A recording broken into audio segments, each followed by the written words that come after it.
The episode opens with a chilling horror sequence inside the royal palace at night. The current crown prince dies under highly mysterious and sudden circumstances. As fear spreads and a public funeral is held to project strength, whispers return of a devastating 30-year-old. Royal curse, the vengeful spirit of a wrongly executed court lady rumored to be hunting the royal bloodline. That very night, King Rusang suffers a horrific nightmare where a demonic entity threatens to wipe out his lineage.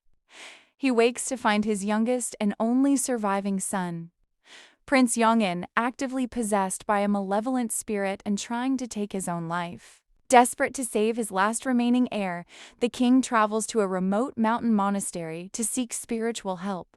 While the head monk is too frail to assist, he points the king toward Ji Yuchen, an arrogant but exceptionally gifted young man who can see spirits and cross over into the realm of the dead.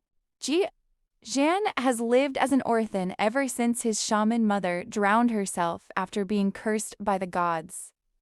When the king approaches him incognito, Ji Yuchen is sassy and lazy, straight up refusing to help. However, he shocks the king by accurately identifying a spirit-cursed wound hidden on the king's arm. Under royal orders, soldiers abduct Yuchen and force him into the East Palace. The king demands he get rid of the entity without asking questions about its true nature. To keep tabs on the uncooperative ghost slayer, the king assigns Sengong to monitor him closely. On paper, she is a court inspector lady. In reality, she possesses a rare ability to hear and commune with the dead. She is also secretly the king's banished daughter, seeking her own validation and revenge for her mother's past murder. Sengong immediately rattles Jiuchan with her sharp wit. She notes that his living quarters, the far end of the East Palace, are heavily infested with yin dark energy.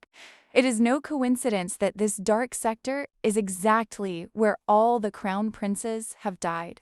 Entering the Guir realm, Ji Yuqian realizes that the entity possessing Prince Yongzhen is a Guillemot, a soulless composite manifestation of dark energy that specifically torments people who harbor darkness or guilt in their hearts. To save the prince, Ji Yuqian initiates a high-stakes ritual. He deliberately triggers a near-death experience for himself to cross over into the realm of GY, he instructs Sengong to stay in the mortal world and smear her own blood on her forehead to anchor the ritual.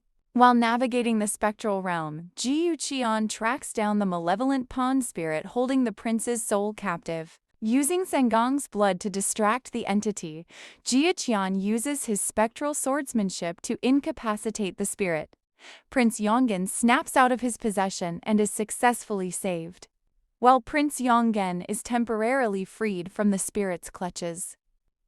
Ji Yuqian's questions about why the spirit holds such a violent grudge against the royal family.